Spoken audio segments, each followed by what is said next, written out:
This is a Fox News alert right now. Fires are burning in the West Bank as major protests are now erupting in that area. All right, let's go out to Jonathan Hunt, who's live in Ramallah. Jonathan. Good morning again to you guys. Hundreds of impassioned protesters on their way here now following Friday prayers. We were among them early, are in the center of Ramallah. They are now moving here to the edge of Ramallah. And as I step out of the shot here, we can show you that the initial protests have set fires down in front of us there.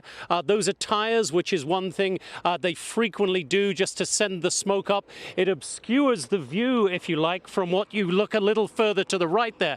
Those buildings directly in front of us, that is the IDF headquarters here. Right behind that, in fact, is one of the Jewish settlements that it sits on the edge of Ramallah. Now, what we expect the protesters to do, and as I say, there are hundreds of them on their way here, to come down near to where you are looking at those fires burning. And then traditionally what they do is gather right in front of us here, and they begin throwing stones up towards any soldiers they see coming from that base or outside the base.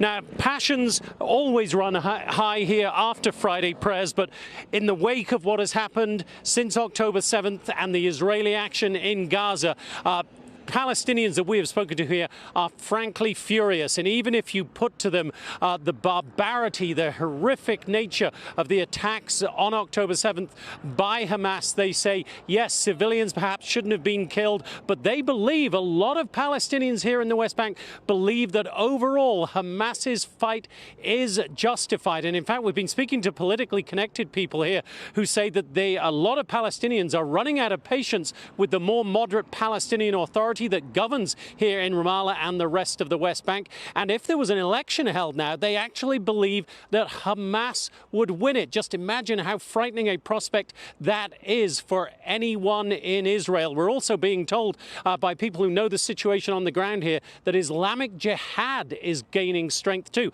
That's further to the northern part of the West Bank, around cities like Jenin. But clearly this is a tinderbox in the West Bank right now. Just last night, 9 Palestinians were killed in clashes with the IDF. That brings, depending on which figures you go by, anywhere from 100 to about 140 Palestinians killed here in the West Bank since October 7th. And we're waiting now for what is likely to be another passionate, possibly violent protest here, guys. That's right. It's only 2 o'clock in the afternoon. Let's see what happens next.